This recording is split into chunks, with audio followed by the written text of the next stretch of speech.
I think we're good to go. Re-recorded. Awesome. Cool.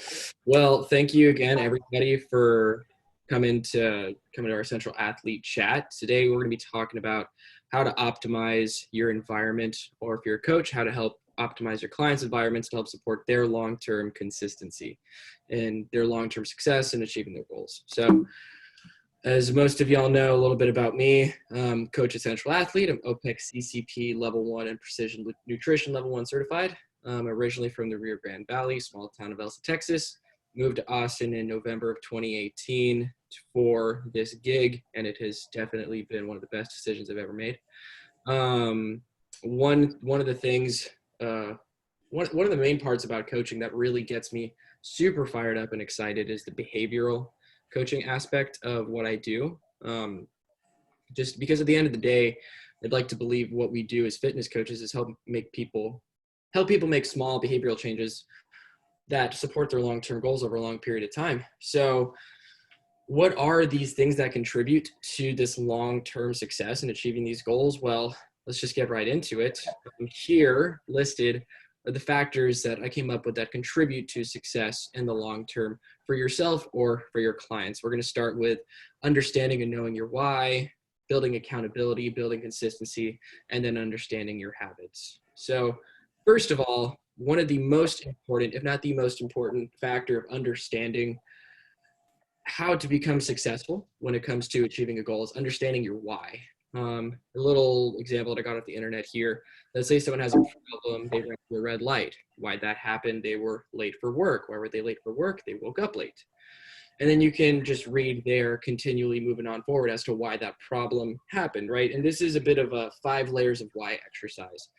Really easily to understand within this little graphic, but it gets a little bit more complex when we start talking about individuals and their goals and the things they want to achieve, right? People don't come to us with a problem that they ran a red light. People come to us saying, I haven't worked out ever in my life, and I want to make fitness a part of my life, and I want to get strong and lose weight and become like a weekend warrior and stuff like that. So what a really important piece to that whole process is understanding your why, right? When it comes to that, your why is your rock. This is your base that you go back to whenever challenges come your way on your journey to achieving a goal. Personal example, 14 weeks ago, I decided to embark on the most regimented and specific, I guess, dialed in nutritional cut I've ever been on. And so I knew whenever I approached my coach with this, he was going to ask, okay, so why are we doing this, right? Because he very much so also understands that we got to understand the why, and we got to understand if we really want to do this, and if these are things we really want to do. So coming back to that, initially for me, my whys, I want to become a better coach. And for me and for the coaches of you out there, I'm sure you can understand that whenever it comes to being able to deliver a genuine, truthful, confident message, prescription, protocol to a client, it becomes infinitely easier and more simple to do that. I think someone's audio is on. If everybody, we can get all muted, awesome. A really awesome way to do that is to experience that yourself, right? It's gonna be very difficult for me to prescribe Olympic weightlifting programs if I've never thrown a barbell overhead in my life, or I've never done a back squat or a front squat or a squat period, right? So what I want to be able to understand is how and what challenges may arise whenever I have clients who want to come to me with intense nutritional goals. Additionally, I wanted to start looking more the part of a coach and a fitness professional by getting a little bit more lean and starting to look a little bit more like an athlete and things such as that. And then when you start asking why about that, my whys are further, I want to be a great coach, and I want to be a great, reputable, respectable individual in this space and in this market. And you can just keep delving into that with your clients or with yourself and really deeply understand your why. If you can do that, any challenge that comes your way, you're a lot more likely to overcome it. Even more personal example, whenever it came to quarantine, that all of us can understand and relate to was an incredibly large stressor. And that threw a big wrench in my nutrition plan because my stress levels were high and emotional eating started to happen a little bit. And whenever that started to happen, I sat with myself and asked, how do I how do I continue to move forward? And why do I want to continue to move forward and improve? And I went back to those really deep intrinsic whys, and that allowed me to continue progressing forward. So understanding your why at the upfront, understanding your client's why at the upfront is just paramount in terms of importance. And if you can do that, you're going to make it a lot easier for yourself or your clients to really do a great job at achieving their goals. Next, we're going to talk about how can we create accountability. So whenever it comes to making exercise a habit, that's what it is. We have to make certain things a habit. We have to make certain actions and behaviors habitual. How can we do that? That's where accountability comes into play. So what's a really good example of that? We can use social contracts. What's an example of that, right? So let's say I'm a dog mom, or dog dad. I don't know why I said dog mom. Let's say I'm a dog dad, right? Got my little puppy here, and I want to make the practice of walking more often and getting more low-level movement more prevalent in my life. So who am I going to make a social contract with? That little pup. And I'm going to say, we're going to walk in the morning and in the evening. And that dog is going to hold me accountable because I'm going to wake up. He's going to paw at the bed saying, hey, it's time to go for a walk, Dad. It's going to be 6 o'clock at night. He's going to come up to me saying, hey, it's time for a walk, Dad. When you can create social contracts like that, your ability to succeed becomes a lot higher, right? Another similar example, I post my progress pictures to social media, to my team group me, and send to my coach every week. The pain of possibly failing week to week, it's the feeling of that pain and not wanting to experience that pain is going to outweigh whatever success that is I want to achieve instead, right? Another great way we can achieve accountability, I've put our Central Athlete logo here, is by hiring a coach. A great example of that, one of my newest clients and really greatly successful clients who's come to me, Fergie, fitness has never been a part of her life, period. And our initial goal, our initial goalpost for the first 90 days was to make this a habit. So that way when we start getting a little bit more intense with nutrition and lifestyle guidelines, fitness isn't going to fall to the wayside because it's already a habit. So what did we talk about? The only thing I'm holding you accountable for the first 90 days is making sure you hit 100% of your sessions. And if you miss one, we'll talk about that. I want to understand why you had trouble making that session and working out. She's been 100% so far, so we haven't had that conversation yet, but the principle still applies of if you have someone to keep you accountable, it's going to keep you more successful in the long run. And then lastly, let's say you don't hire a coach or you don't make a social contract with someone and you're someone who can self-motivate a little bit better. Ideally, you want to start tracking what you do because you don't know if you're moving further towards or further away from your goals if you don't know what you're doing already, right? This kind of ties into our assessment process here at Central Athlete. If we don't understand where a client lies right here, we don't know how to get them here. Same thing for yourself and your own clients' goals. If you don't understand where they sit currently, you're going to have a hard time figuring out at all how to progress and move forward and be successful in the long run. Next, we're going to talk about how we can build consistency. So when it comes to this piece, a hugely important principle that all of us should understand when it comes to, again, working on our long-term success and creating better habits or helping our clients is motivation comes after action. Motivation is a very fleeting emotion that sticks around and it's very volatile, right? Some days I'm incredibly motivated to go to the gym and hit it really hard. And I'd be lying if I said there were days where I didn't want to get out of bed and go do my mixed aerobic piece, right? Motivation is such a fleeting thing. So if we can implement putting action into place and motivation will follow suit afterwards. So how can we do that? Using something like the 2-minute rule. If you can do something for 2 minutes, you can likely do it for longer than 2 minutes. And if you do something for 2 minutes or 5 minutes or 10 minutes, whatever time domain is going to work best for you, the likelihood of you wanting to stop after that period of time is incredibly low. A good example of this is I bought my guitar, as y'all can see back there around when quarantine started, and I made a point to myself to pick it up for at least 5 minutes a day and practice, right? Because it takes consistency to learn an instrument and to learn how to play it. Every single time, I have always gone over my little 5-minute goal because the motivation to continue has continued to follow suit. What's another thing that we can do to help build consistency? Going back to the habit tracker. If you can keep track of when you successfully complete a desired behavior, the desire to keep that streak going is going to outweigh whatever sort of lack of motivation is keeping you or making you not want to do it. Another great example of this, another personal one, I downloaded Duolingo whenever quarantine started as well, because I wanted to start learning Spanish for a multitude of reasons, going back to what's my why. And a really cool feature about the app is it has a little streak flame at the top, and every day you get on, it's like you're on a 20-some day streak, and today it's like, oh, you're on a 29-day streak. And the little reward system in my head reads that, no matter how smart we may think we are, saying, oh, little reward systems like that don't affect us and make us want to continue. Our brains is just how they operate. And whenever you see that, it's an automatic reward of, wow, here I've been having all this consistent success. I want to keep this going. And that is how we can build consistency, is if we keep track of the things that we're doing. Going back to those successful habits, right? Every time that I sit down and I read a page of a book, maybe that's where people start. Every single day, let's say you're not a reader at all, and you just want to read one book in a year, and it's 365 pages.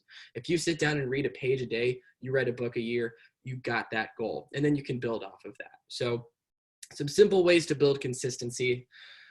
Lastly, we're going to talk about understanding habits, how they originate and why we do certain things. So here on this little diagram to the side, we're going to substitute the word routine for habit. Every habit is initiated by a cue. This is very important to understand. For example, my cue is, oh, I am a little warm. My habit or action, I am going to go lower the AC temperature so that way it starts to cool down. My reward, I am no longer warm. Very simple for us to understand that. The difficult thing, though, whenever it comes to implementing and creating these strong, powerful habits that we want to have, is for the most part, our environments don't have obvious cues. An obvious cue for me is I'm warm. Everybody can quickly tell when your body's saying you're warm, you should probably cool off a little bit. Oftentimes, if we don't have an obvious cue in our environment, those things that we want to be doing and building upon to build towards our long-term success are going to make it very difficult. For example, you want to start going to the gym more. If it's, let's say, for example, the gym that you're going to start going to is on the way to work, that's a great example of an obvious cue because it's on the way. There's not a lot of friction. But let's say, for example, I live here on the east side and I want to start going climbing more, and I just wanted to go to Crux. That's all the way in South Austin. That's nowhere on the way to anything in my life. It's not an obvious cue. So we want to make cues obvious. So here are some really silly / simple examples of how we can make cues a little bit more obvious. You want to remember to floss every night because you want to improve your dental hygiene, so that way your dentist doesn't tell you you need to floss so you don't get cavities. Place your floss container next to the faucet on your bathroom counter. You're going to have to turn that water on and off somehow. If you see the floss there, it's going to be a very obvious reminder, floss your teeth. Want to practice L-sits more frequently? Keep your parallettes in the middle of your living room or your bedroom. Or if you want to do like some sort of hanging L-sit, put a little pull-up bar on your bedroom door frame. So every time you go in and out, you get to hop on there, practice an L-sit, right? You want to practice reading more scholarly articles and doing some more professional research. Make your favorite journal of studies a favorite on your browser. Some of my favorites that I have on my browser are my TrueCoach, my email, my access to Pike 13, which is our client management software. I visit each of those, if not on a daily basis, at least on a weekly basis. It's become a habit because it's so obvious and those cues are right in front of me. For me personally, for people who want to drink more water, what works for me is keeping my hydro flask full and keeping it at the hip all the time. That allows me to drink as much water as I need to every day. Another practice that we can put with that is when we wake up in the morning, fill up some glasses or some bottles of water, place them around the house in common areas. And every time you go to that common area, you'll glance over to the water and be like, oh, there's some water. I'm going to drink that water, and your water intake will increase. So lots of really easy to understand principles within this presentation that I kind of also went over in this previous slide, but creating habits and optimizing environments is a lot more specific on each individual's basis. So I want to open the floor up to anybody who wants a little bit more insight that I can offer and how to help optimize your clients' environments and how to optimize your environment, anything sort of in that sphere. So I'm going to open up the floor to anybody who has any questions.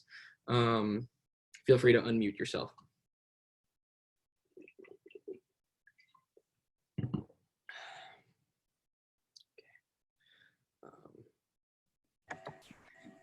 So, go ahead, Sheena. Oh, I was just going to say, so for people who maybe don't know what needs to be optimized, people who maybe are struggling to figure out what the sticking point is, maybe you could talk a little bit about how the coaches on the call or the individuals on the call could identify what those challenges are so they understand what they need to put some bumpers around or get some assistance with. So if I'm understanding that correctly, it's identifying what that sticking point is. Mm-hmm. Figure that out. Yeah, so that kind of goes back to this accountability piece of, okay, let's take a look at, let's break down our normal routine in a day. So client X comes to me wanting to lose weight. I want an understanding of what life looks like from when they wake up to when they sleep, as detailed as they have the bandwidth to express to me, right?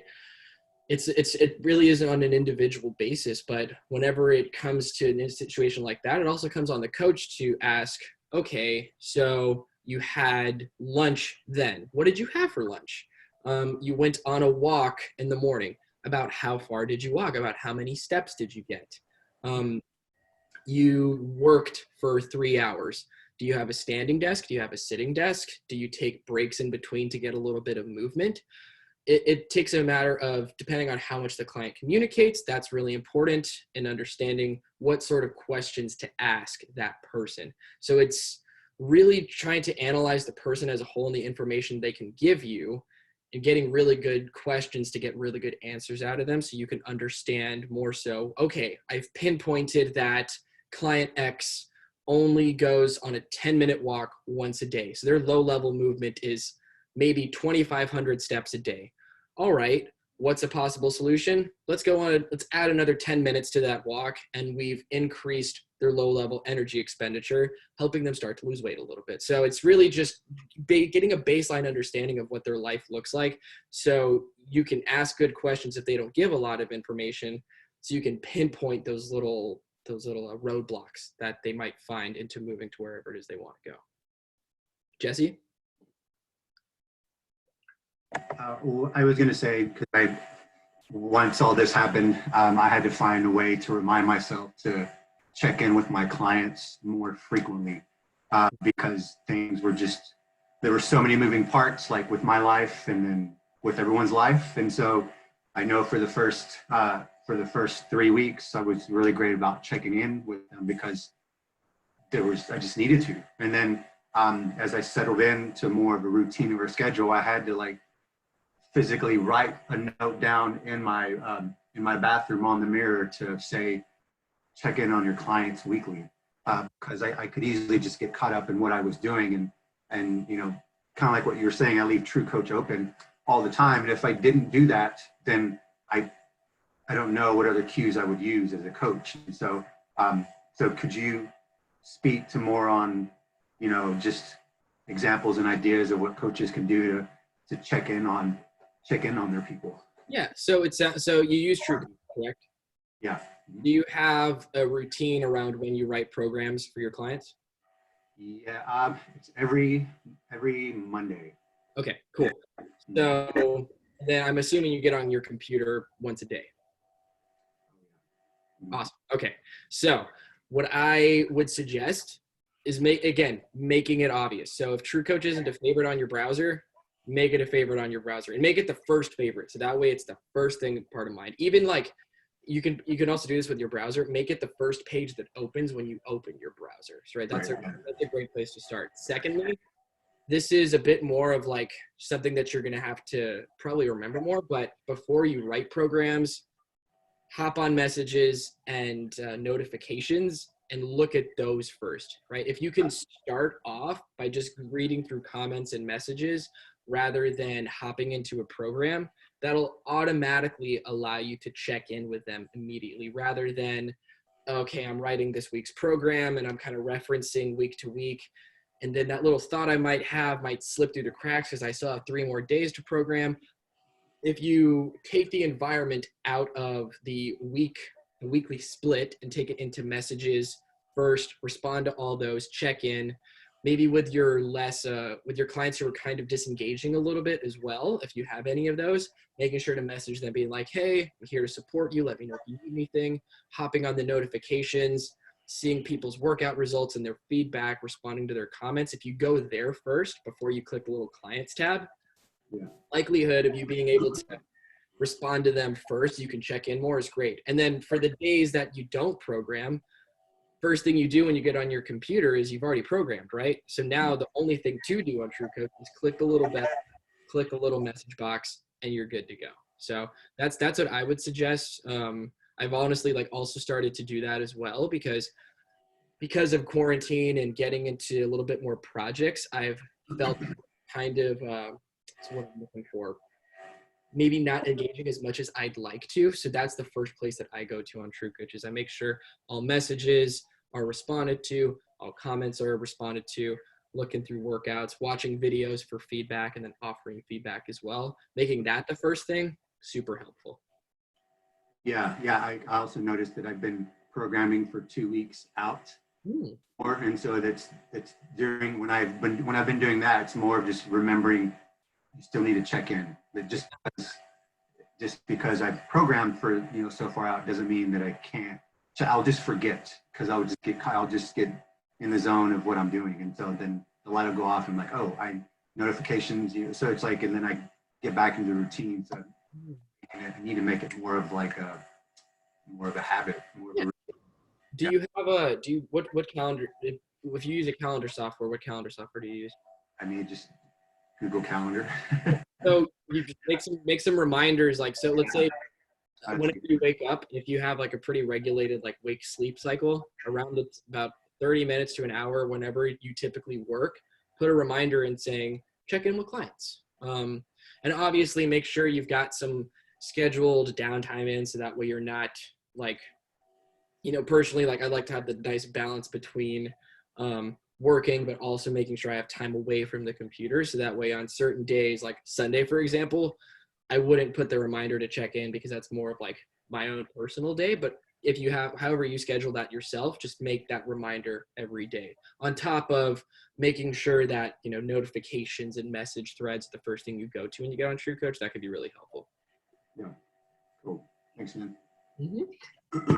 Great question, man. That was awesome. Anybody else have any? It's all good if we don't got much else asked for. I can't articulate that. So yeah, I'm gonna go ahead and show this last slide on the presentation. So big thank you to everyone for showing up and to another one of our Essential Athlete Talks today. Again, I'm Tyler Villarreal. My email is here. My website to my blog is also there. I haven't been posting frequently. I might have liked to whenever I created said blog. However, I am creating a lot of content on a very regular basis on my Instagram. So my handle is @CoachTylerJV.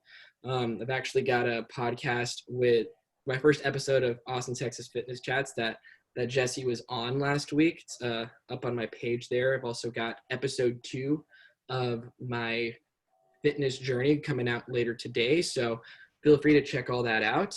If anybody wants these slides, any more information, feel free to contact me there. But outside of that, thank you everyone for listening to me today.